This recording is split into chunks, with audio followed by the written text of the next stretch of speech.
Important question है, बार बार repeat कर रही हूँ, दिस इज वेरी इंपॉर्टेंट ना, तो सबको अच्छे से करना है, एक बार में नहीं होगा। मेरे टाइम पे मैंने 10 टाइम्स पढ़ा था इसको, तब जाके मुझको पूरा रिमेम्बर हो पाया, बिकॉज इतने सारे रिकमेंडेशंस हैं, जैसे हम बोलते हैं ना सुझाव देना। इस एजुकेशन सिस्टम को, अगर शिक्षा जो नीति है इसको चेंज करना है या बदलाव लाना है इसमें, तो जो जो रिकमेंडेशंस चाहिए, सुझाव चाहिए, तो यहाँ ने कोठारी ने, डीएस कोठारी ने क्या दिया, सुझाव दिया, तो उसको मेंशन किया गया है। ठीक है, तो उसको बोला जाता है रिकमेंडेशन। रिकमेंडेशंस मीन सुझाव। ठीक है, सो यहाँ पे क्वेश्चन क्या है, देखिए 2018 में भी आया था। 18 मेरा, मैंने जिस ईयर दिया था या फर्स्ट ईयर में थी, उस ईयर का है क्वेश्चन। उस ईयर में मैंने अटेंड किया था ये क्वेश्चन को। दैट इज, ये देखिए कुक, दैट इज कुरुक्षेत्र 2018 मेंशन है। Discuss briefly the recommendations of secondary education commission 1952 to 53। And और में कैसे आया था, 2019 में भी फिर से रिपीट हुआ था, 2020 में नहीं आया, 2021 में भी जो बच्चे दिए हैं उसमें भी नहीं आया, तो अभी फिर से रिपीट हो जाएगा, ये कंपलसरी आएगा, इसको पूरा अच्छे से करेंगे। ठीक है, so highlight the main recommendations of secondary education commission.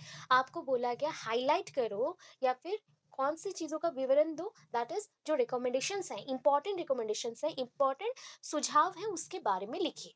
किसके रिलेटेड जो सुझाव है, सेकेंडरी एजुकेशन कमीशन के। ठीक है, तो ऐसे 2 ईयर में आ गया है, तो इस बार का इंपॉर्टेंट यही है, 2022 में ये आ रहा है, 2022 इंपॉर्टेंट है। अच्छा, तो अभी देखो कैसे लिखना है। First of all brief introduction देना है। अगर इंट्रोडक्शन आपको यहाँ से नहीं मिला, या फिर मैंने बहुत ही शॉर्ट कर दिया, डायरेक्टली रिकमेंडेशंस के ऊपर प्रेशराइज की, बिकॉज क्वेश्चन के अकॉर्डिंग इतना इंपॉर्टेंट था, एंड उसको छोड़ के अगर आपको और ज़्यादा करना है तो आप ऑलरेडी पढ़ चुके हो। कहाँ पे पढ़े, सेकेंडरी एजुकेशन कमीशन रिलेटेड जो ऑल ओवर मैंने एक दिया है, अभी बोला हमने कि नोट्स मिला है, उसमें मैंशनड है। ठीक है, कि डीएस कोठारी कोठारी से पहले मुदालियर कमीशन कैसे आया। DS Kothari 1962 to that is 1962 से स्टार्ट हुआ, वो आए, एंड 62 से उन्होंने ऑब्जर्वेशंस किया 64 तक, दैन 66 में उन्होंने अपना प्रस्ताव रखा, that is called report submit किया। तो वैसे ही 52 से ये स्टार्ट हुआ, 53 में इसको एक्सेप्ट किया गया, उस अकॉर्डिंग मेंशन करना। The government of India set up secondary education commission इन 1952। इसका इंट्रोडक्शन शॉर्ट दे सकते हैं, ज़्यादा बड़ा नहीं करना है। सबसे इंपॉर्टेंट इसमें है रिकमेंडेशंस, सुझाव।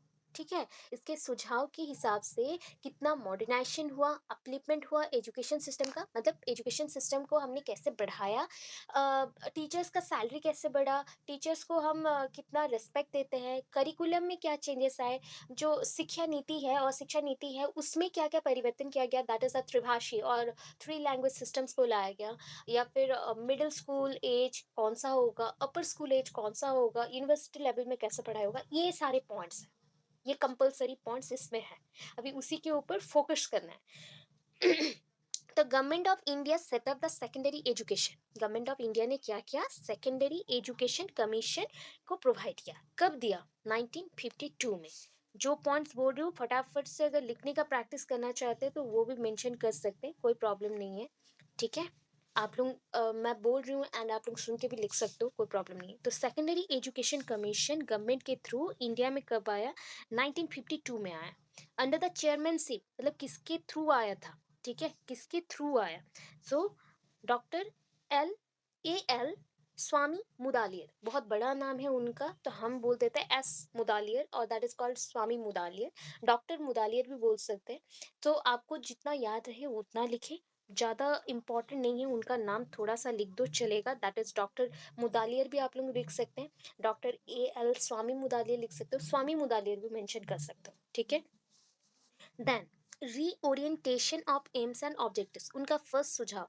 ठीक है, फर्स्ट हम लोग स्टार्ट किए, that is the first point, reorientation, reorientation aims and objectives. जो पहले से एम्स एंड ऑब्जेक्टिव्स था किसका, आपका शिक्षा नीति का, दैट इज एजुकेशन सिस्टम का, उसको कैसे रीओरिएंट करें, उसको थोड़ा सा मॉडिफाई करें। ठीक है, ये फर्स्ट पॉइंट है। तो फर्स्ट पॉइंट के अकॉर्डिंग ये देखिए, उसके अंडर में भी बहुत सारे सब पॉइंट्स हैं, सारा रिमेंबर करना है। ये points as a report submit हुआ था, इसलिए इतना हार्ड लगता है। ठीक है, डेवलपमेंट ऑफ डेमोक्रेटिक सिटीजनशिप, पहला क्या है, डेमोक्रेटिक सिटीजनशिप। अच्छा, what do you mean by democratic? आप क्या समझते हैं? हम लोग डेमोक्रेटिक कंट्री में रहते हैं ना, हम डेमोक्रेसी को फॉलो भी करते हैं, तो इसका मतलब क्या है? कोई जानता है? बोल पाएंगे? सब कोई डे टू डे लाइफ में इसको यूज करते हैं। हाँ, जो इसमें, हाँ, ठीक है, लोकतांत्रिक हो गया, गणतांत्रिक हो गया। तो इसका मेन चीज़ क्या है? हम लोग म्यूचुअल शेयरिंग पे बिलीव करते हैं। ऐसा क्वेश्चन ना सीटेट में आता है कि डेमोक्रेटिक कंट्री मीन्स क्या है? तो वहाँ पे तो हिंदी या उड़िया में ऐसे वर्ड्स मेंशन नहीं रहेंगे। That means it is based on mutual sharing. Mutual sharing, हम अपने भाव को या एक्सपीरियंस को एक-दूसरे के साथ शेयर करते हैं एंड एक-दूसरे को प्रमोट करते हैं कि आप लोग भी ग्रो करो। एक साथ ग्रो करना, ठीक है? एक साथ ग्रो करना। जैसे कि अभी हम लोग पढ़ रहे हैं ना, तो हम एक दूसरे को हेल्प करें एंड एक साथ ग्रो करें। अगर सपोज मैं 50 ईयर्स की भी होती एंड आपको पढ़ा रही हूँ एंड मेरा कुछ डेवलपमेंट नहीं हो रहा है, मैं थिंक कर रही हूँ, बट ऐसा नहीं है। जब भी हम लोग पढ़ाएंगे उससे कुछ ना कुछ न्यू थिंग्स हमारे माइंड में आता है। सो ये एक टाइप का म्यूचुअल शेयरिंग हो रहा है। इसके थ्रू मेरा एक्सपीरियंस आपके पास क्या, आपका जो भी पॉजिटिव और नेगेटिव एक्सपीरियंस आएगा वो मैं समझूंगी। तो इसके अकॉर्डिंग म्यूचुअल शेयरिंग होता है, म्यूचुअल शेयरिंग। ये डेमोक्रेटिक पेरेंटिंग स्टाइल भी है, डेमोक्रेटिक कंट्री भी है, डेमोक्रेटिक सिस्टम भी है, सोसाइटी भी है, ठीक है? उसके अकॉर्डिंग समझ लीजिएगा। सो यहाँ पे it should develop habits, attitudes, qualities of characters needed to enable the students participate in the democratic social order. आपका सोशल ऑर्डर आपने पहले भी पढ़ा था। Social order based on different classes, ये होता है ऑर्डर, आप पहले भी पढ़ चुके हो। सो डिफरेंट ऑर्डर्स में मेंशन क्या होता है जैसे कि high class to low class mention. Suppose this the high class, ठीक है? ये क्या हो गया, लो क्लास। तो ये हो गया आपका सोसाइटी का ऑर्डर और सोशल ऑर्डर, इसको हम सोशल ऑर्डर बोल सकते हैं। एंड ये क्या होता है, टॉप टू बॉटम नहीं है, बॉटम टू टॉप है, ठीक है? Because bottom place occupied by the lower class. Always bottom place में हमने किसको रखा, लोअर क्लास में, लोअर क्लास पीपल्स को रखा। एंड अपर में कौन रहता है, क्योंकि वो सबसे लीडिंग रोल प्ले करते हैं, तो हायर क्लास सोसाइटी के लोगों को हमने मेंशन किया। तो उसके अकॉर्डिंग जो भी बच्चे एडमिशंस लेंगे स्कूल्स में एंड पार्टिसिपेट करेंगे, उनमें क्या डेवलप करना है, हैबिट, एटीट्यूड एंड क्वालिटीज। उनमें कौन से गुण चाहिए, हैबिट, उनका व्यवहार बढ़ाओ, व्यवहार वाले गुण जो है उसको बढ़ाना है। उनके जो नियंत्रण है किसी चीज के ऊपर, उसको ग्रो करना है, उसको बढ़ाना है। एंड उनमें अच्छे गुण का विकास करना है। क्वालिटीज मीन्स हम अच्छे गुणों का विकास करेंगे, इतना ही है, ठीक है? सो फर्स्ट पॉइंट ये बोला। देन नेक्स्ट देखते हैं, it should develop among the students clear thinking. बच्चों में क्लियर कट थिंकिंग होना चाहिए। वो जो भी सोच रहा है क्रिस्टल क्लियर होना चाहिए। मीन्स जैसे पानी को देखते हो ना, कुछ पानी रहते कचरा रहता है, उसमें बहुत सारे गंदगी रहता है इसलिए कचरा दिखता है, या फिर जस्ट उसमें बहुत ही हम बोल सकते हैं कि इम्प्योरिटीज है, सो ऐसे कलर हो गया। कुछ पानी होता है जो कि बहुत ही साफ होता है, जिसके थ्रू सब कुछ दिखता है, नीचे में क्या है वो भी दिखता है। तो बच्चों का भी मेमोरी हो, बच्चों का जो नॉलेज है या बच्चों का जो एक्सपीरियंस है, थिंकिंग पावर है, वैसी बनाना है, क्रिस्टल क्लियर बनाना है। इतना क्लियर रहेगा कि वो जो सोचते हैं पूरा एक्यूरेटली सोचे, अच्छे से सोचे। Next that is, it should also develop clarity in speech and writing among the student। बच्चों के राइटिंग में, लिखन पद्धति, that is called writing, speech बोलने का, that is बोलने के लिए जो चाहिए, श्रवण नहीं होगा यहाँ पे, श्रवण नहीं है, सुनने का नहीं है, बोलने का। बोलने का जो क्षमता है और लिखने का जो क्षमता है उसको बढ़ाना है, ठीक है? अभी देखो नेक्स्ट पॉइंट, नंबर 2 पॉइंट है improvement of vocational efficiency. Improvement of vocational efficiency, vocational efficiency means earning provide करेंगे, तो अर्निंग के लिए क्या चाहिए, स्किल्स लर्न करवाएंगे। तो the second important aim of our education system, that means कौन सा एजुकेशन सिस्टम, अभी क्या पढ़ रहे हो, secondary education system. Secondary education system का सबसे इंपॉर्टेंट एंड सेकेंड एम, दूसरा एम क्या है, दूसरा लक्ष्य क्या है, देखो। तो वो चाहते हैं टू इंक्रीज द प्रोडक्टिव और technical and vocational efficiency of our student. हमारे स्टूडेंट्स में हम टेक्निक्स को कैसे यूज करें, लॉजिक को कैसे यूज करें, वोकेशनल अर्निंग कैसे बढ़े उनका, वो चीज करेंगे। तो उससे क्या रिजल्ट आएगा, प्रोडक्टिविटी इंक्रीज होगा, उत्पादना जो हम बोलते हैं ना, उत्पादन बढ़ जाएगा, ठीक है? अगर सारे लोग बहुत ही पढ़े लिखे हो, एजुकेटेड हो एंड अच्छे से सारी चीज़ों को यूज़ करना उनको आता हो, तो वो क्या करेंगे, उत्पादन बढ़ाएंगे, ठीक है, तो उसके अकॉर्डिंग ये पॉइंट मेंशन हुआ। थर्ड पॉइंट देखते हैं, डेवलपमेंट ऑफ पर्सनालिटी। ये पहले भी हम लोग पढ़े हैं, पर्सनालिटी में पर्सनालिटी को डेवलप करना है, तो पर्सनालिटी में क्या क्या डालेंगे, जितना सारा चीज आप क्रिएटिव आइडियाज के थ्रू रिलेट करते हो, क्रिएटिव थिंकिंग, क्रिएटिव चिंतन, प्रतिभाशाली जो होता है उनका जो चिंतन प्रक्रिया होता है उनको सोचो। तो that is giving place two subjects like, हम यहाँ पे ना क्या देंगे, प्लेस देंगे, स्थान देंगे, किसको, दैट इज आर्ट्स को, क्राफ्ट को, म्यूजिक को, डिसिप्लिन्स को। दैट इज डिसिप्लिन्स मतलब होता है different subject related to arts, drama और एनी अदर स्किल्स, स्किल्स के रिलेटेड जो भी सब्जेक्ट्स रहते हैं उसको हम यहाँ पे क्या दे रहे, एक अप्रोप्रिएट प्लेस दे रहे कि इसके थ्रू हमारा कल्चरल एम जो है, कल्चरल एम का फुलफिलमेंट हो।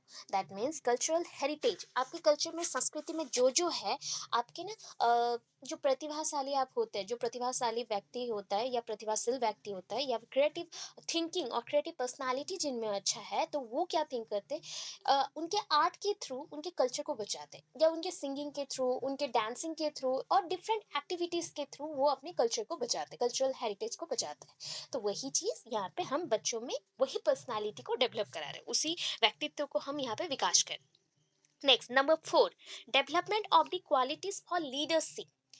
We want that type of children who leads our country, because our country needs particular leader with a particular behavior, attitude and creative ideas. हमारा देश क्या चाहता है ना, हमें ना ऐसे लोग चाहिए और ऐसे बच्चे चाहिए जो कि बड़े हो के लीडर बने, एंड वो लीडर ये करप्शन रिलेटेड ना हो, वो लीडर किसके रिलेटेड होना चाहिए, उनका बिहेवियर, उनका हैबिट, जो उनका आदत है वो बहुत अच्छा हो, उनके गुण बहुत अच्छे हो, एंड उनमें लीडरशिप का क्षमता हो। दैट मीन्स कोई चीज को डायरेक्ट कर सके, वो डायरेक्शंस दे सके और प्रोवाइड कर सके एक पाथ, एक रास्ता दिखा सके जिनको रास्ता नहीं मिलता। ठीक है, तो उसके लिए बच्चों को हम कहाँ देंगे, लीडरशिप क्वालिटीज को सिखाएंगे, लीडरशिप क्वालिटीज को सिखाएंगे in social, political and other fields के लिए, social, political and other fields के लिए, राइट। देन देखो next, restructuring secondary education and new organisation pattern. हम क्या करेंगे, अभी रीस्ट्रक्चर करेंगे सेकेंडरी एजुकेशन, जो पहले से प्रेजेंट है उसका हम क्या मेंशन कर सकते हैं, प्रीवेलिंग, प्रीवेलिंग एजुकेशन सिस्टम, जो पहले से मौजूद थे वो शिक्षा नीति को आपको बदलाना है, बदलना है। तो उसके लिए क्या चाहिए, रिस्ट्रक्चर करना पड़ेगा और रिफॉर्म करना पड़ेगा। कोई चीज का एक डेफिनेट शेप है, सपोज थिंक कर लीजिए एक बहुत ही पतला सा बच्चा है, ठीक है, थिंक कर लो ये मैंने ऐसे ही बना दिया, अभी उसको ना मैंने और भी थोड़ा सा स्ट्रक्चर दिया, कैसे दिया, उसको न्यूट्रिशंस दिया, उसके जो भी रूल्स था, दैट मीन्स डेली रूटीन्स था उसको बदल दिया, उसको चेंज किया, तो उसका वेट आ गया, उसका ग्रोथ हो गया। तो इसको हम क्या बोलेंगे, जो पहले से प्रेजेंट था दैट इज अ प्रीवेलिंग, ठीक है, प्रीवेलिंग, उसको हमने क्या किया, बदलाया। तो अभी इसको हम बोल सकते हैं रिफॉर्मिंग, रिफॉर्मिंग और रिस्ट्रक्चरिंग। सो पहले से जो एजुकेशन सिस्टम है उसको हम रिस्ट्रक्चर्ड कर रहे हैं, रिस्ट्रक्चर्ड कर रहे हैं। तो यहाँ पे देखो ड्यूरेशन ऑफ सेकेंडरी एजुकेशन है, कितना साल का सेकेंडरी एजुकेशन रहता है। So under the new organisation structure, जो अभी का नया शिक्षा नीति आया, दैट मीन्स मुदालियर कमीशन के अकॉर्डिंग जो आया शिक्षा नीति, उसमें मेंशन किया गया education should commence after 5 or 4 years of period of primary or junior basic education and should include as middle or senior basic or junior secondary stage of 3 years and high secondary stage of 4 years। तो यहाँ पे mention किया गया कि बच्चे यहाँ पे क्या करेंगे, एजुकेशन लेंगे after 4 to 5 years of period of primary education. बच्चों को पहले प्राथमिक शिक्षा दी जाएगी, प्राइमरी एजुकेशन देंगे, जिसे प्राइमरी एजुकेशन को जूनियर बेसिक एजुकेशन भी बोलते हैं, बच्चों के लिए था, छोटे बच्चों के लिए उनको पहले मिलेगा। उसके बाद बच्चों को इंक्लूड किए जाएंगे, कहाँ पे हम इंक्लूड करेंगे, मिडिल और सीनियर बेसिक और जूनियर सेकेंडरी, सीनियर बेसिक बोल सकते हैं या जूनियर सेकेंडरी बोल सकते हैं या फिर मिडिल बोल सकते हैं, ठीक है, जो मिडिल स्कूल्स होते हैं, और हम उसको मेंशन कर देते हैं अपर प्राइमरी, तो अपर प्राइमरी मेंशन नहीं करके यहाँ पे मिडिल है और सीनियर बेसिक है और जूनियर सेकेंडरी स्टेज है, ये 3 साल के लिए रहेगा। एंड उसके बाद हायर सेकेंडरी रहेगा 4 साल के लिए। तो हमारा सिस्टम अगर देखा जाए तो इनके अकॉर्डिंग कैसा हो गया, 4 to 5 years, हम 4 और 5 years ऐसे मेंशन करेंगे, प्लस क्या हो गया, 3 years प्लस अभी आ गया ये 4 years, ऐसा सिस्टम आ गया। तो हम बोल सकते हैं इसको 5, 3, 4, दैट इज 5 + 3 + 4, ठीक है। 5 क्लास तक पढ़ लिए बच्चे, उसके बाद 3 क्लास और भी एक्स्ट्रा 6, 7, 8, उसके बाद 9, 10, उस टाइम पे ना 11 था, 11 के बाद कॉलेज लेवल आता था, बट कॉलेज से पहले 11 के बाद 12th नहीं था। तो 12th की जगह पे एक जैसे प्री कॉलेज होता था, प्री कॉलेज मीन्स कॉलेज को जाने के लिए एंट्रेंस जैसा होता है ना, वैसा था। ठीक है, तो उस पीरियड को हमने यहाँ पे 1 साल ऐड कर दिया। अभी के टाइम पे इसको हमने डिवाइड कर दिया 2 पार्ट्स में, दैट इज यहाँ पे 2 साल हो गए, कौन से, 9, 10 and 2 years for plus two first year and second year, ऐसे चेंज हो गया है। तो उस टाइम में ऐसा सिस्टम था, 5 + 3 + 4। ठीक है, अभी नेक्स्ट देखते हैं। The present intermediate stage should be replaced by the higher secondary stage. जो प्रेजेंट इंटरमीडिएट स्टेज है, मतलब उस टाइम पे जो प्रेजेंट, उस पीरियड में जो इंटरमीडिएट स्टेज था, बीच का जो स्टेज था, उसको रिप्लेस किया गया, चेंज किया गया, उसको स्थानांतरित किया गया। रिप्लेस मीन्स स्थानांतरित करना। किसके थ्रू हमने स्थानांतरित किया, that is a by higher secondary stage, by higher secondary stage which should be of 4 years duration. ठीक है, जो कि 4 साल का है। 1 year of the present intermediate being included in it. तो उसके अंदर क्या रह गया, 1 साल का इंटरमीडिएट भी इंक्लूड हो गया।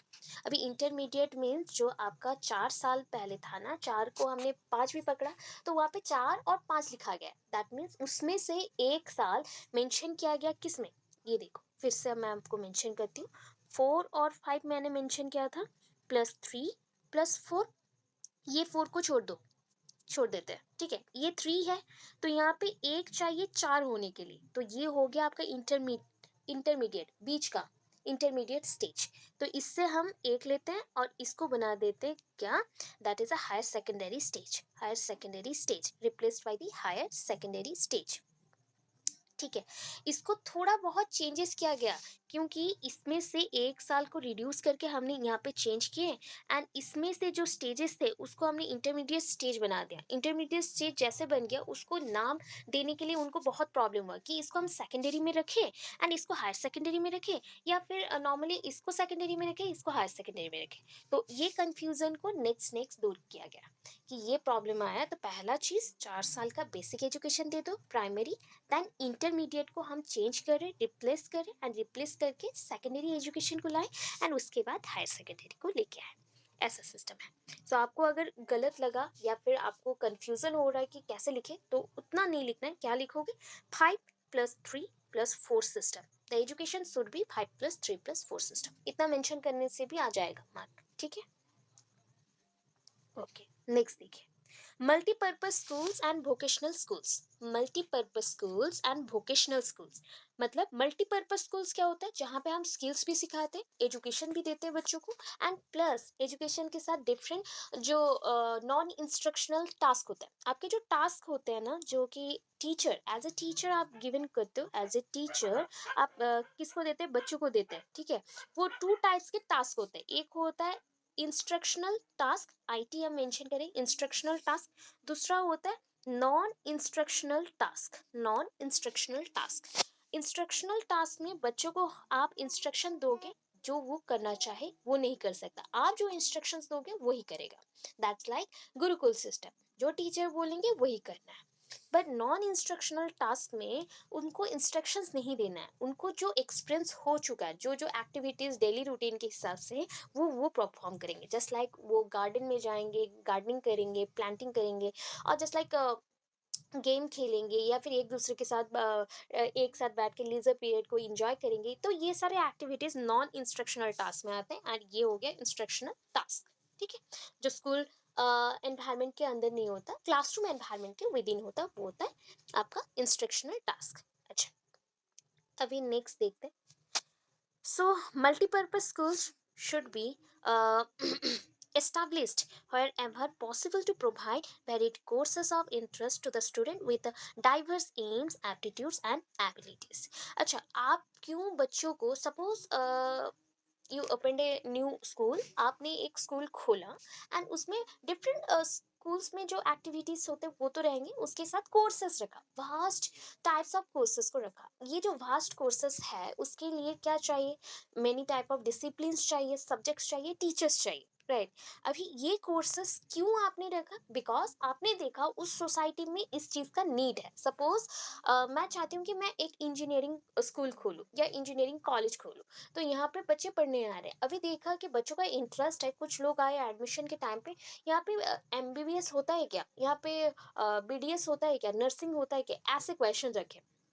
तो जब हम देखते हैं कि मल्टीपल वांटिंग है या फिर मल्टीपल नीड्स है, लोगों का बहुत सारा चाहत है, तो उस अकॉर्डिंग हम क्या करते हैं, स्कूल्स को मॉडिफाई करके या कॉलेज को मॉडिफाई करते हैं, एंड वहाँ पे एक्स्ट्रा स्कूल कॉलेज को ओपन किया जाता है उसके साथ। सो ये हो गया मल्टीपर्पज स्कूल्स। मल्टीपर्पज स्कूल्स में वेराइटीज ऑफ कोर्सेज के ऊपर बच्चों को हम पढ़ाते हैं जो कि उनका इंटरेस्ट है। सपोज एक बच्चे का इंटरेस्ट साइंस है तो वो साइंस पढ़ सकता है, अगर एक कॉमर्स है तो कॉमर्स पढ़ेगा, या फिर आर्ट्स है तो आर्ट्स पढ़ेगा।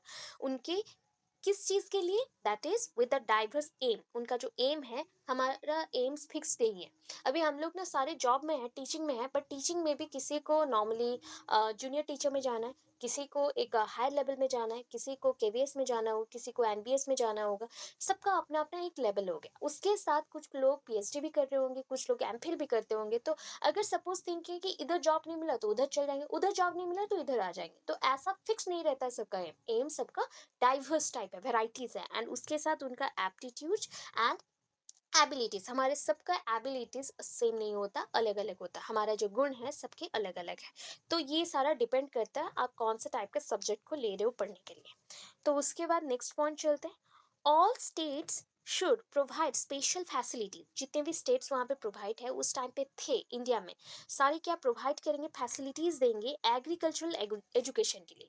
कौन से टाइप के एजुकेशन के लिए, एग्रीकल्चरल एजुकेशन के लिए। कौन से स्कूल्स में, रूरल स्कूल्स में, गांव के जो स्कूल्स है ना उनको हम रूरल स्कूल बोलते हैं, उसके लिए। एंड कोर्सेज एज वहाँ पे कोर्सेज रखे जाएंगे, देखिए horticulture and technical education. Technical education means techniques को कैसे यूज़ करना है उसके ऊपर होगा। हॉर्टिकल्चर जो कैसे फ्लावर्स को ग्रो करना है, कैसे पॉलिनेशन करना है। अभी पॉलिनेशन होता है पराग रेणु को लेके जो हम करते हैं, फूलों के अंदर जो पराग मिलन होता है उसको बोलते हैं हम लोग पॉलिनेशन। तो ये सारे पॉइंट्स होते हैं क्योंकि हमें वेजिटेबल्स ग्रो करने हैं, डिफरेंट टाइप्स ऑफ फ्लावर्स को ग्रो करना है, एंड बहुत सारे उत्पादन बढ़ाना है, प्रोडक्टिविटी बढ़ाना है। तो उसके अकॉर्डिंग ये सारे कोर्सेस रखे गए हैं गांव के स्कूलों में, दैट इज रूरल एरियाज के स्कूल्स में। उसके बाद नेक्स्ट देखते हैं टेक्निकल स्कूल्स जो मेंशन था, टेक्निकल स्कूल्स। ठीक है, technical schools should be started in large number. कितने नंबर पे स्टार्ट हुए ये मेंशन नहीं है, बहुत सारे स्कूल्स खुल गए technical schools in large cities. जो बड़े बड़े से सिटीज थे उस टाइम पे, उस सिटीज में जैसे कि मद्रास हो गया, कलकत्ता हो गया, मुंबई हो गया, ये सारे एरिया में, चेन्नई हो गया, ये सारे एरिया में खुल गया। ठीक है, वैसे ही थोड़े थोड़े हम जा सकते हैं और भी अंदर, बिरहुत जा सकते हैं, ढाका जा सकते हैं। तो ये सारे एरियाज में टेक्निकल जो स्कूल्स चाहिए वो सारे ओपन हो रहे थे। एंड किस लिए ओपन हो रहे थे, कि लोकल जो नीड था, हमारे जो लोकल एरियाज है उसका जो नीड होता है उसको फुलफिल करने के लिए। उसके साथ अप्रेंटि अप्रेंटिसशिप, जो हम अप्रेंटिस अप्रेंटिस होते हैं, दैट इज हम लोग कहीं पे इंटर्नशिप करने जा रहे हैं या फिर कोई एक टॉपिक को लेके पढ़ना चाहते हैं या स्पेशल कोर्स करना चाहते हैं, वो है आपका। तो उसके लिए भी ट्रेनिंग प्रोवाइड किया जाएगा, एंड ये भी आप क्या करेंगे, उसी स्कूल के अंदर रखेंगे, that is the technical schools में ऐड किया जाएगा। Next, the school should be close proximity to the industries and factories. Rural areas, हाँ बोलिए। अच्छा, मैं आपको अभी के टाइम पे इंटर्नशिप जानते हो, इंटर्नशिप सुने हो, इंटर्नशिप? अच्छा, तो अभी के टाइम पे जैसे इंटर्नशिप करने जाते हैं तो वैसे अप्रेंटिसशिप भी होता है जो कि इंजीनियरिंग बच्चे और आईटी बच्चे और डिप्लोमा सेक्शंस के बच्चे लोग करने जाते हैं। वो एक टाइप का ट्रेनिंग है। ठीक है, ट्रेनिंग लेने के बाद उनको छोटे छोटे कंपनीज में जॉब मिलता है। उसी पॉइंट को मेंशन किया गया, तो उस टाइप के एजुकेशन को, ट्रेनिंग को भी हमने इंक्लूड किया टेक्निकल स्कूल्स में। एंड उसके साथ नेक्स्ट पॉइंट में क्या मेंशन किया गया, मतलब उसके थर्ड पॉइंट में, this schools should be close proximity to industries and factories. जहाँ पे इंडस्ट्रीज है, फैक्ट्रीज ज्यादा होंगे तो टेक्निकल स्कूल्स वहाँ पे बनेंगे। बिकॉज बच्चे यहाँ से पास होंगे, यहाँ से सारे स्किल्स को ट्रेनिंग ले लेंगे, स्किल्स सीख लेंगे, ट्रेनिंग ले लेंगे, उसके बाद वहाँ जाके जॉब करेंगे। एंड रूरल एरियाज में क्या किया गया, बिकॉज रूरल एरियाज में बहुत सारे ओपन फील्ड्स रहते हैं जहाँ पे हम एग्रीकल्चर के ऊपर काम कर सकते हैं, तो उस एरिया में हमने एग्रीकल्चरल स्कूल्स खोला। ठीक है, अभी नेक्स्ट पॉइंट को चलते हैं, that is study of language, different types of language, अभी भाषा के अधिकार को लेकर थोड़ा बात करें। स्टूडेंट्स, मदर टंग और the regional language should be the medium of instruction. पहले से कितना सुन के आए थे, medium of instruction should be English, language should be in English, English English, बहुत बार हमने पढ़ा कि अंग्रेजी भाषा होना चाहिए। अभी क्या मेंशन किया गया, इंग्लिश लैंग्वेज को हमने यहाँ पे यूज नहीं किया। इंग्लिश लैंग्वेज को एक कंपलसरी पॉइंट में नहीं रखा गया, साइड बाय साइड रखा गया, जो बच्चा चाहे ले सकता है, अदरवाइज नहीं लेगा। ठीक है, जैसे कि अभी के टाइम के ना आर्ट्स बच्चों के लिए English most probably all colleges में कंपलसरी हो रहे हैं धीरे धीरे। फिर भी कुछ बच्चे होंगे ओडिया में लिखते हैं, ठीक है, बट साइंस के लिए ओडिया नहीं है, उनके लिए कंपलसरी इंग्लिश है। कॉमर्स के लिए भी कंपलसरी इंग्लिश है। तो ऐसा चीज़ उस टाइम नहीं था, कंपलसरी नहीं था। कंपलसरी इंग्लिश बहुत ही हम बोल सकते हैं रिसेंट पीरियड का है, जो कि साइंस में भी कंपलसरी किया गया, कॉमर्स में भी कंपलसरी किया गया। ये नियर अबाउट हम बोल सकते हैं कि ये लास्ट 20 ईयर्स का ही कुछ पॉइंट है। बिकॉज मेरी एक दीदी है, तो दीदी के जब उनका पढ़ाई होता था या फिर वो पढ़ती थी, तो साइंस वो उस टाइम पे वो ओडिया में लिखती थी। ठीक है, तो उस टाइम में चेंजेस नहीं आए थे, तो ये 2002, अराउंड 2002 का बात था। तो उसके बाद अभी के टाइम पे कंपलसरी हो रहा है, धीरे धीरे कंपलसरी सेमेस्टर सिस्टम ये सारा है। तो सोचिए 1952-53 में क्या हुआ होगा। उस टाइम में कंपलसरी इंग्लिश को नहीं रखा गया, because secondary education totally control हो गया, under the control of India आ गया। तो उन्होंने इंग्लिश को कंपलसरी नहीं रखा, साइड बाय साइड एक लैंग्वेज जैसा रखा। एंड उसको छोड़ के रीजनल लैंग्वेज, जो अपने एरिया का जो फोकल लैंग्वेज बोल सकते हैं, फोक लैंग्वेज बोल सकते हैं, या अपने गांव का लैंग्वेज हो गया, जो आप लोग बोलते हो जेन्युइनली, तो उस लैंग्वेज को यूज किया गया as a medium of instruction.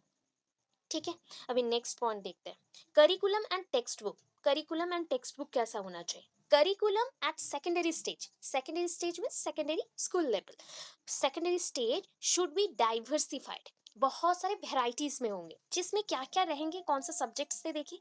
Humanities, जो कि आप लोग डेमोक्रेटिक जो बोल रहे थे, डेमोक्रेटिक में जो जो पॉइंट्स हम पढ़ते हैं, दैट इज गणतांत्रिक क्या होता है या लोकतांत्रिक क्या होता है, तो वही चीज को ह्यूमैनिटीज में भी हम लोग पढ़ते हैं। ह्यूमन साइकोलॉजी, मनोविज्ञान के ऊपर आप लोग पढ़ सकते हो, लोगों के अंदर क्या शेयरिंग होना चाहिए, कौन से पॉइंट्स पे उनको बहुत ही बिहेवियर चेंज होता है, जितना सारा चीज अभी आपने पढ़ा ना, वही सब है ह्यूमैनिटीज में। साइंस होना चाहिए, कॉमर्स रहेगा, बिकॉज ट्रेड का एक पॉइंट आ गया, trade trade that means productivity को लेके, तो प्रोडक्टिविटी को लेके हमने बात किया, that means technical issues, productivity, ये सारे आते हैं, तो कॉमर्स आ जाएगा। टेक्निकल सब्जेक्ट्स रहेंगे, जैसे कि इंजीनियरिंग का सब्जेक्ट्स है, technical subjects. Regarding text book, अगर टेक्स्ट बुक के अकॉर्डिंग देखते हैं तो क्या क्या होता है, तो हम टेक्स्ट बुक के लिए पहले ना, जैसे कि आप लोग नहीं जानते हो, बट अब जो टेक्स्ट बुक आया, वो नियर अबाउट 17th सेंचुरी में टेक्स्ट बुक को इनकॉर्पोरेट किया गया एजुकेशन सिस्टम में। 16th सेंचुरी में एजुकेशन के लिए बुक्स जो थे ना, वो प्रिंटिंग किया गया for the first time higher studies के लिए। हायर स्टडीज के लिए जो बच्चे आए उनके लिए प्रिंटिंग बुक्स लाया गया। छोटे बच्चों के लिए 17th सेंचुरी में लाया गया प्रिंटिंग बुक्स। 18th सेंचुरी से प्रोग्राम्ड लर्निंग आ गया, computer based programmed learning. And 19th century में बहुत सारे रिवोल्यूशनरी चेंजेस आए कंप्यूटर्स में, लैपटॉप्स में and different types of devices में, जो कि टेक्निकल अप्लायंसेस है। ठीक है, तो उस अकॉर्डिंग हम सोच सकते हैं कि पहले के टाइम पे बुक्स नहीं था, बट हम तो 19th सेंचुरी में है, तो बहुत सारे रिवोल्यूशनरी चेंज ऑलरेडी हो चुका है टेक्स्ट बुक के अकॉर्डिंग। हम अभी क्या देखेंगे, टेक्स्ट बुक का क्वालिटी क्या है, क्वांटिटी क्या है, क्वालिटी क्या है, कंटेंट इसमें क्या है। सपोज आप बुक स्टोर को जाते हैं, तो कैसे टाइप के बुक ढूंढते हो? अभी 10 टाइप के बुक है, सेम ऑथर का ही है, बट 10 वेराइटीज में है, तो आप क्या करते हो, उसका क्वालिटी देखते हो, पेपर क्वालिटी देखते हो, उसमें जो लेटर साइज है वो बड़ा है या छोटा है, कौन से लैंग्वेज में है, कितना पुराना है, कितना प्राइस है, ये सारे देखते हैं। तो वही चीज आप यहाँ पे देखोगे, quality, content, commissions suggested that appointment of high power, that is a high power textbook committee, which should lay down clear instructions regarding type of paper, illustrations, printing and formats. Sorry, wait.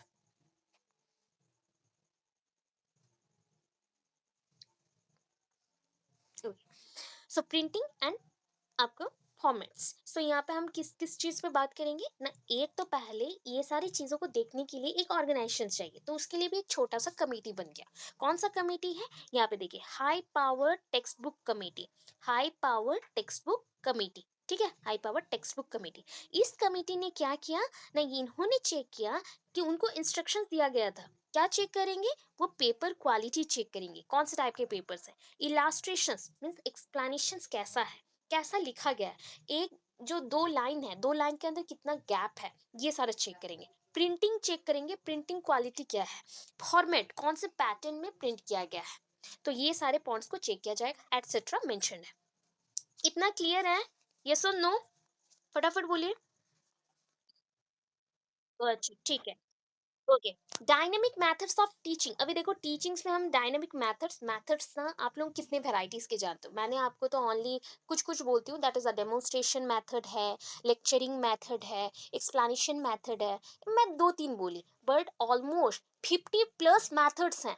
Study trips, drama, one act play, mono acting हम बोल सकते हैं, one act play और mono acting, और audio visual aids के through आप लोग teaching दे रहे हो, प्रेजेंटेशन दे रहे हो, पावर पॉइंट प्रेजेंटेशंस, और डांसिंग टाइप का भी प्रेजेंटेशन होता है, या फिर किसी को हैप्पी करके आप प्रेजेंटेशन दे रहे हो, टीचिंग दे रहे हो, तो वो भी एक मेथड है।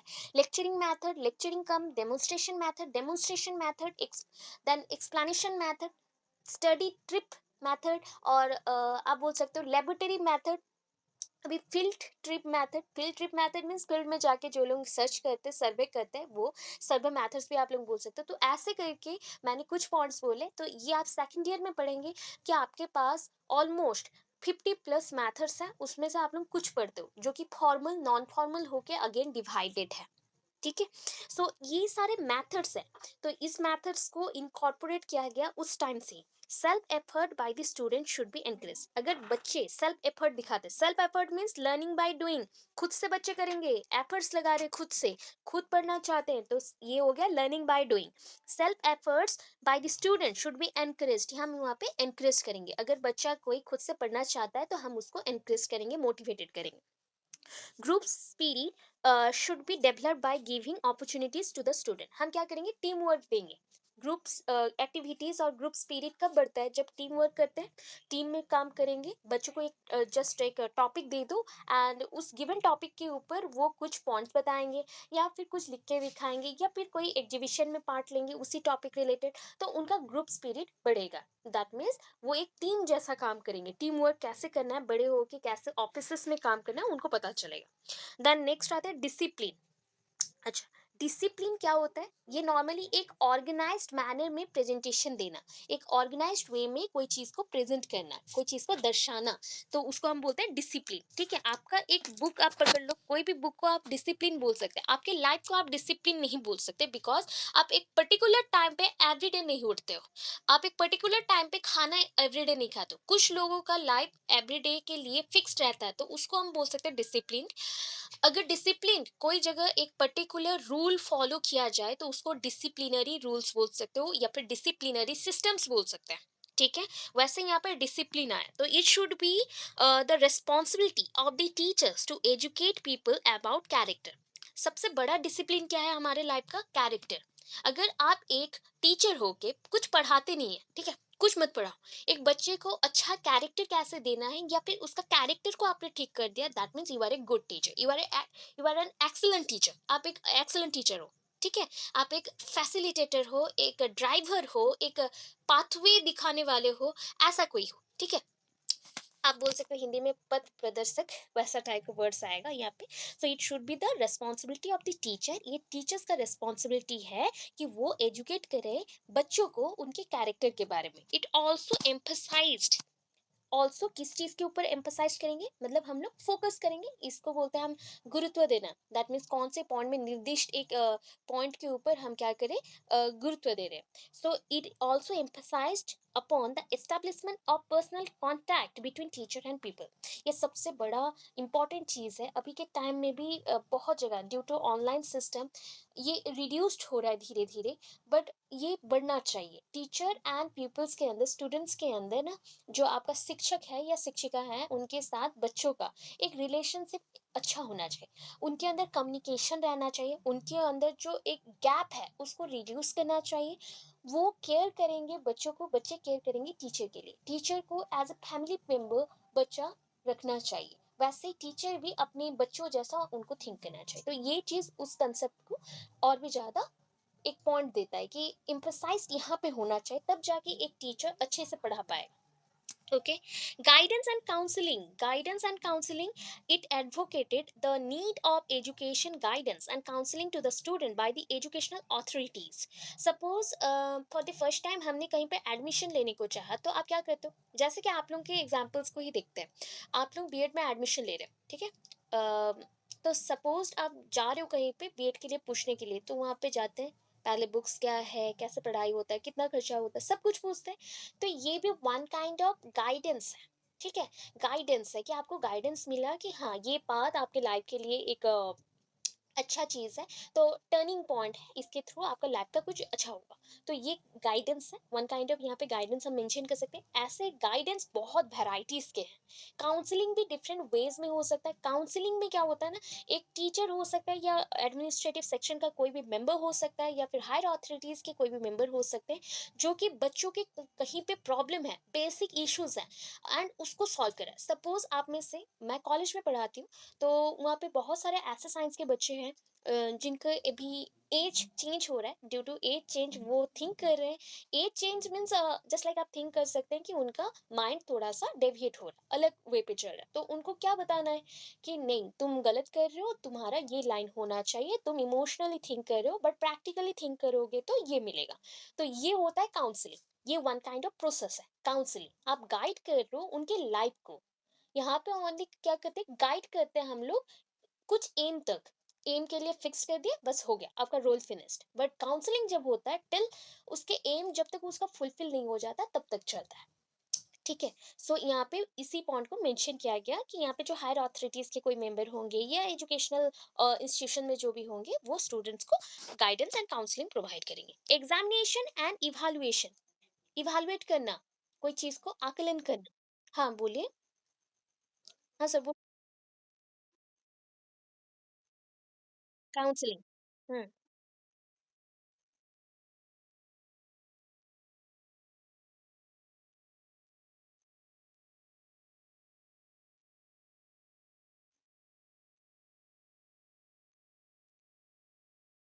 नहीं, नहीं, एक्चुअली अगर एजुकेशनल बेस्ड देखते हैं ना, जहाँ पे आप पूरा काउंसलर्स, आप लोग और भी काउंसलर्स देखे होंगे, डॉक्टर बेस्ड भी काउंसलर्स होते हैं, ठीक है? तो मैंने इसलिए बोला कि गाइडेंस बहुत वेराइटीज़। हाँ, हाँ, हाँ, हाँ, बिकॉज़ वो टिल एंड तक आपको गाइड मतलब काउंसलिंग दे रहे हैं, तो उसको हम काउंसलिंग में रख सकते हैं। बट अगर नॉर्मली एक शॉर्ट पीरियड के लिए हो काउंसलिंग, या फिर शॉर्ट पीरियड के लिए कोई आपको एक अपॉर्च्युनिटीज़ देता है या इंस्ट्रक्शंस देता है, तो वो गाइडेंस में आ जाएगा। एक शॉर्ट पीरियड के लिए हुआ तो वो गाइडेंस में आएगा। एक लॉन्गर पीरियड के लिए हो तो वो काउंसलिंग में जाएगा, ठीक है? मैं आपको गाइडेंस कर रही हूँ बिकॉज़ मैं आपके साथ एग्ज़ाम में नहीं जाऊँगी, आपके साथ सर लोग ही जाएँगे, तो वो आपको काउंसलिंग कर रहे हैं, ठीक है? अगर मैं आपके पूरे एम को फिक्स्ड कर रही हूँ कि आपका एम क्या है, आपको अच्छा रिजल्ट करना है, आपको जॉब करना है, आपको ये करना है, तो उतना चीज़ मैं नहीं कर रही हूँ। मैं ओनली पढ़ा रही हूँ एंड वहाँ पे छोड़ दे रही हूँ। आपकी लाइफ के रिलेटेड जो भी इश्यूज़ हो, मनी रिलेटेड इश्यूज़ हो, वो सब कुछ आप सर के साथ डिसाइड करते हो, तो वो काउंसलिंग में जाएगा, जहाँ पे एक लॉन्गर पीरियड के लिए आप लोग सर के साथ कनेक्टेड है, ठीक है? मेरे साथ ओनली कुछ मंथ्स के लिए आप लोग कनेक्टेड है। तो ये हो गया शॉर्टर पीरियड के लिए, शॉर्टर ड्यूरेशन के लिए, वो हो गया लॉन्गर ड्यूरेशन के लिए। तो यहाँ पे ऐसा आप डिस्क्रिमिनेट कर सकते हैं। ये क्वेश्चन ना आपका नॉलेज अक्रॉस करिकुलम है सेकंड ईयर में, वहाँ पे ये डिटेल्डली मेंशन किया गया है कि एजुकेशनल काउंसलिंग अलग होता है एंड गाइडेंस अलग होता है। गाइडेंस एक शॉर्ट पीरियड के लिए होता है एंड काउंसलिंग एक लॉन्गर टर्म के लिए होता है। जब तक किसी भी पर्सन का प्रॉब्लम सॉल्व नहीं हो जाता, वो पर्टिकुलर एम तक नहीं पहुंच जाता, तब तक काउंसलिंग होता है, ठीक है?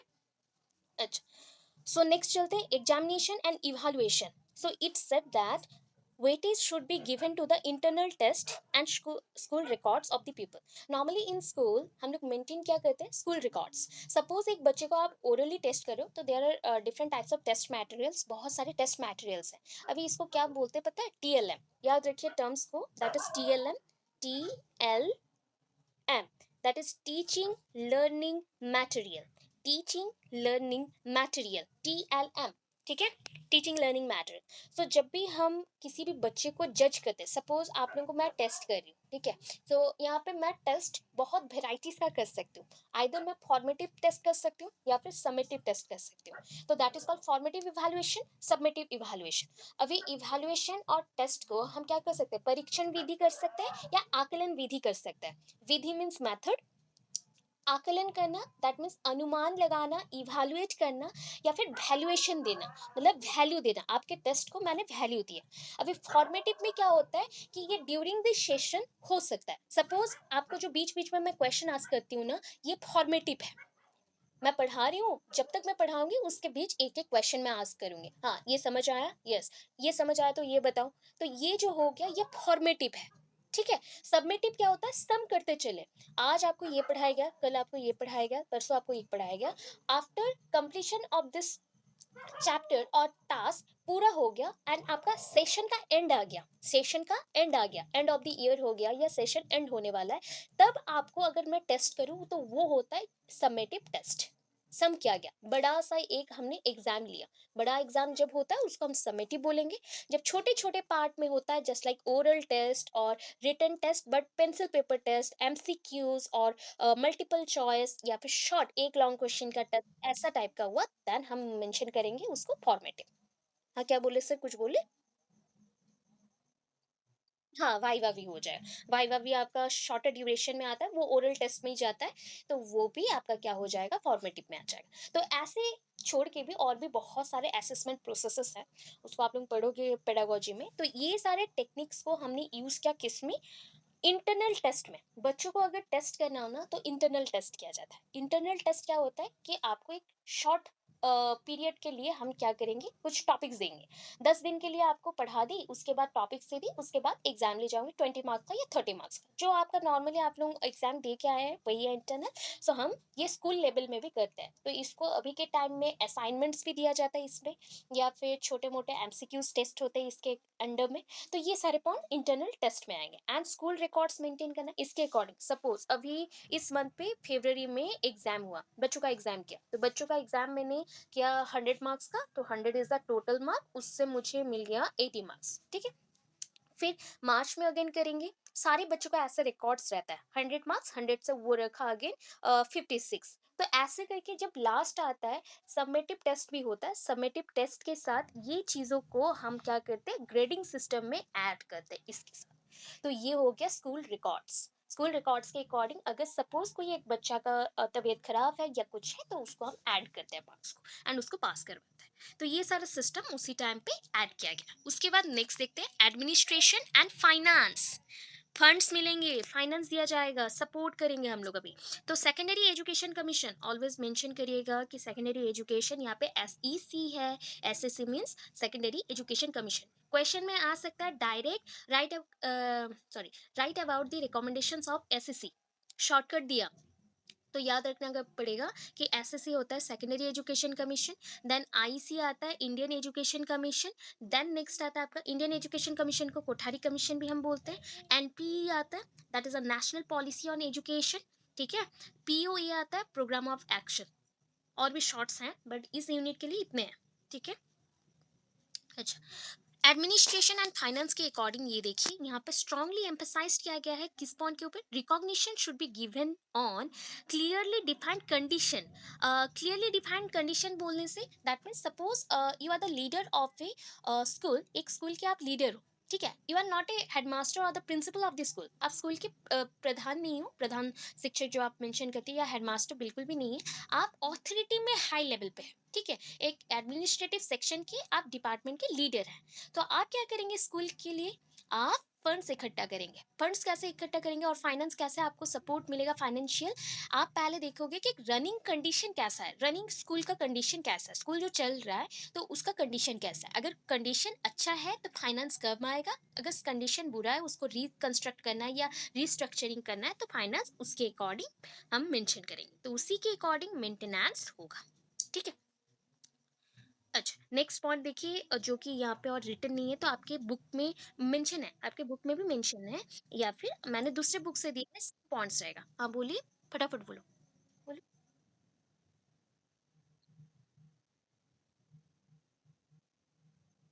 हाँ, हाँ, ऑब्वियस, ऑब्वियस, हाँ, लिख सकते हो। कंटेम्परेरी के लिए अलाउड है, आप लोग लिख सकते हैं, ठीक है? ठीक है। चलिए, duration of the session and leave, कितना स्कूल में कितना आप लीव ले सकते हैं एज ए टीचर, स्टूडेंट कितने दिन का छुट्टी ले सकते हैं, क्योंकि ये रूरल एरियाज में भी हो रहा है एंड टेक्निकल स्कूल्स भी ओपन है इंडस्ट्रियल एरियाज में, तो उसके अकॉर्डिंग ये सारे रूल्स बने। तो first point, the school should be open at least for 200 days a year, एक साल के अंदर 365 डेज है, और मोस्ट प्रोबेबली आपका लीप ईयर आया तो 366, तो इसके अंदर 200 दिन का स्कूल आपको चलाना है, 200 दिन स्कूल चलाना पड़ेगा, ठीक है। Number two, the schools in the rural areas में क्या होना चाहिए, should be close at least for 7 days at the time of sowing and harvesting in order that the student may help their family in agricultural pursuits. इतने points को अगर बढ़ा के लिखोगे याद भी नहीं रहेगा, तो यहाँ पे इतना मेंशन करेंगे हार्वेस्टिंग तक, ठीक है। क्या करेंगे, स्कूल्स कब जो गांव एरियाज में है और रूरल एरियाज में है, कब तक खुला रहेगा या कब तक बंद रहेगा, खुला रहेगा तो जैसे 200 दिन का चलता है वैसे ही चलेगा, बट क्या होना चाहिए, 7 दिन का छुट्टी मिलना चाहिए, जब हम लोग बोलते सोइंग मीन्स बीज रोपन, that is a seedling, seeds को कैसे आप रोपते हो वो चीज, एंड हार्वेस्टिंग कैसे उसको कटाई होता है वो चीज, ठीक है। वो चीज के लिए 7 दिन का छुट्टी मिलना चाहिए बच्चों को, कौन सी एरिया का, रूरल एरियाज का, बिकॉज अर्बन एरियाज में क्या नहीं होता है, ऐसे हार्वेस्टिंग एंड सोइंग नहीं होता है, फील्ड में कोई काम करने नहीं जाता है। अच्छा, नेक्स्ट, थर्ड पॉइंट में आया, the number of holidays should be reduced. अगर सपोज 7 डेज का छुट्टी इसमें दे दिए, विंटर वेकेशन फिर छुट्टी देना है, फिर समर वेकेशन में छुट्टी देना है, तो ऐसे करने से जो हॉलीडेज होना चाहिए, जैसे कि अगर बहुत सारे छुट्टीज हमने वैकेशन में दे दिया, देन संडेज में भी स्कूल्स होगा, ऐसा था उस टाइम पे, तो number of holidays should be reduced. Then fourth, the student should get at least 10 to 15 days leave during a session. एक सेशन में वो बच्चा खुद से अगर छुट्टी लेना चाहे तो 10 से 15 दिन ले सकता है, अगर उसका तबीयत खराब हो और अगर कुछ घर पे इश्यूज हो।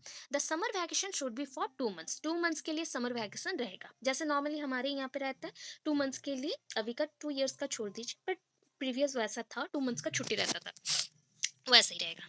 अभी नेक्स्ट देखिए, at least 35 hours should be devoted for teaching per week. एक वीक में आप क्या करेंगे, 7 दिन में आपको जैसे भी करके कितना घंटा पढ़ाना, मिला के टोटल 35 आवर्स, ठीक है।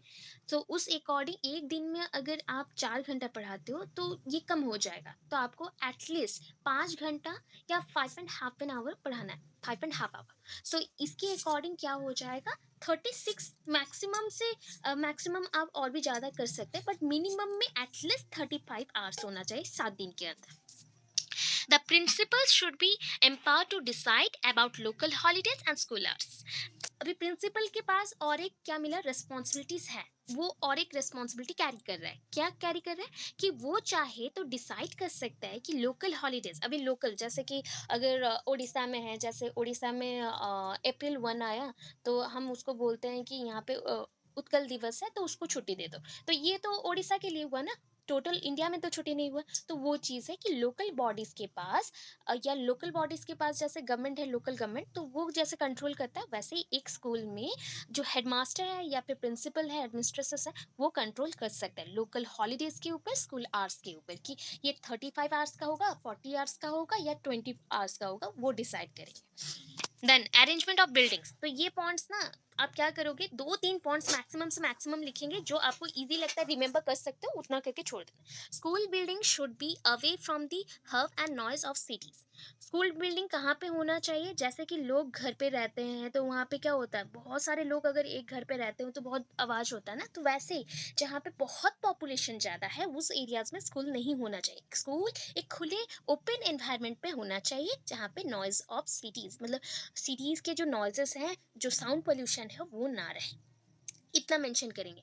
The school building should be adequately ventilated. अच्छा, आपके घर में अगर विंडोज ना हो तो कैसे लगेगा, वैसे स्कूल में प्रॉपरली जैसे हवा आ सके तो वेल वेंटिलेटेड होना चाहिए, हवादार होना चाहिए, ठीक है, झरोका रहेगा, ठीक है, झरोका रहेगा, विंडोज झरोका रहेगा बहुत सारे। ये class should not consist of more than 40 student, एक क्लास में 40 से ज़्यादा बच्चे नहीं होंगे, क्योंकि छोटे बच्चे रहते हैं, तो एक टीचर कितना बच्चे को संभाल सकता है, 40। अच्छा, मुझे कोई बताएगा एडम्स रिपोर्ट में कितना था, ratio, student is to teacher ratio कितना था अनुपात में? कोई बोलेगा? करेक्टली बोलिए। 30:1। 30:1। 30 बच्चे के लिए एक टीचर रहेंगे। वहां पे मैंने मेंशन भी किया था कि ये मैक्सिमम 40 हो सकता है, 40:1 हो सकता है, तो सेम था। ठीक है, नियर अबाउट सेम था। अच्छा, नेक्स्ट देखिए, there should be well equipped reading room. Reading room means कौन सा हो गया?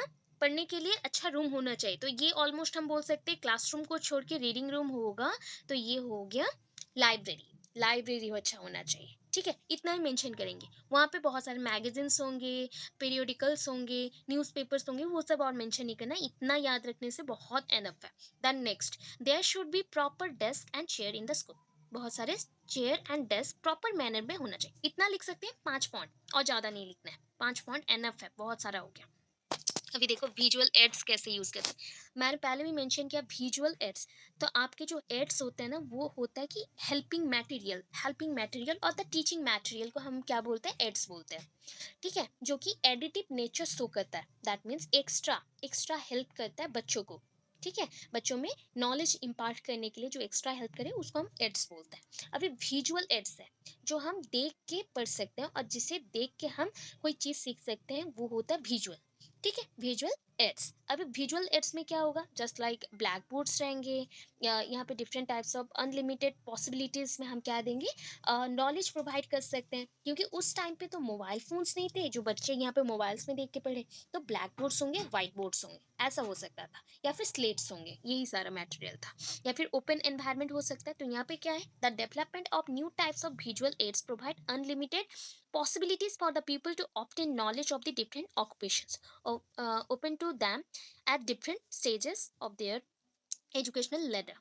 So उनके एजुकेशन के चढ़ाई पे, दैट इज ए है सीढ़ी, वो एक एक स्टेप चढ़ रहे हैं एजुकेशन के। ये उनका प्राइमरी एजुकेशन खत्म हुआ, ये सेकेंडरी, उसके बाद कॉलेज लेवल, यूनिवर्सिटी लेवल, ऐसे करके वो मूव कर रहे हैं। तो यहाँ पे अगर विजुअल एड्स को हम ऐड कर देते तो एक्स्ट्रा बेनिफिट मिलेगा बच्चों को, हर एक चीज़ को वो अच्छे से सीख के आगे जाएंगे, एंड उनके जीवन में या फिर ऑक्यूपेशन में हेल्प होगा, उनके जीवन में जो भी ऑक्यूपेशन चाहिए उसमें हेल्प करेंगे।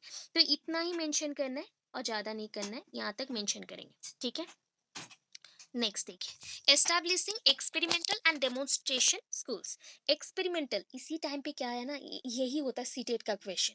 सीटेट का क्वेश्चन कुछ नहीं, पूरा अंदर अंदर से पूछेगा क्या। अभी देखो, अभी अभी तक कितना जानते थे, कितने टाइप के स्कूल ओपन हो गए? 2 टाइप के, एक हो गया टेक्निकल स्कूल्स, एक हो गया एग्रीकल्चरल स्कूल्स। बट अभी नाउ हम लास्ट की तरफ आ रहे हैं, क्या यहाँ पे experimental schools and demonstration schools open करने हैं। एक्सपेरिमेंटल एंड डेमोन्स्ट्रेशंस वाले स्कूल्स ओपन करने हैं, जहाँ पे इंस्ट्रक्शंस मिलेंगे, कोई स्किल्स को हम लर्न कर सकेंगे, और एक्सपेरिमेंट करके लर्निंग बाय डूइंग करेंगे, एंड उससे भी नॉलेज लेंगे। तो ये चीज़ को बहुत अच्छे से रिमेंबर करिए, माइंड में सेट कर लो पूरा। ठीक है, experimental and demonstration schools open करना है, डेवलप करना है। नेक्स्ट, को करिकुलर एक्टिविटीज नहीं लिखना है यहाँ पे, एनसीसी वगैरह स्काउट मूवमेंट नहीं चाहिए, उतना इंपॉर्टेंट नहीं है। Training and qualification of the teacher, ये लास्ट पॉइंट है और नहीं लिखना, यहाँ तक एंड हो जाएगा। The commission has suggested that for junior classes के लिए क्या चाहिए? एटलीस्ट हायर सेकेंडरी टीचर्स चाहिए, हायर सेकेंडरी करके आए, +2 करके आए, ऐसे टीचर्स चाहिए। फॉर सीनियर क्लासेस, बड़े क्लास के लिए एटलीस्ट ग्रेजुएट टीचर्स चाहिए, शुड बी अपॉइंटेड। अभी के टाइम पे तो और भी बहुत कुछ है, बट उस टाइम पे ये था, अगर छोटे बच्चों को पढ़ाना है जो कि प्राइमरी एजुकेशन लेंगे 1 to 5 क्लास के लिए, आपको क्या चाहिए? जो टीचर्स चाहिए वो हायर सेकेंडरी टीचर्स हो, मिनिमम क्वालिफिकेशन, उसके साथ 2 years का टीचर ट्रेनिंग उनको प्रोवाइड किया जाएगा। ठीक है, एंड अगर सीनियर क्लासेस के लिए हो गया तो एटलीस्ट ग्रेजुएट टीचर्स चाहिए, ग्रेजुएट टीचर्स के साथ 2 years का टीचर ट्रेनिंग हो गया। ठीक है, अभी के टाइम में चेंज हो गया बहुत सारे चीज। मीडियम ऑफ इंस्ट्रक्शन हमने मेंशन कर दिया था, तो और नहीं चाहिए, इतना समझ आया, इतना ही है।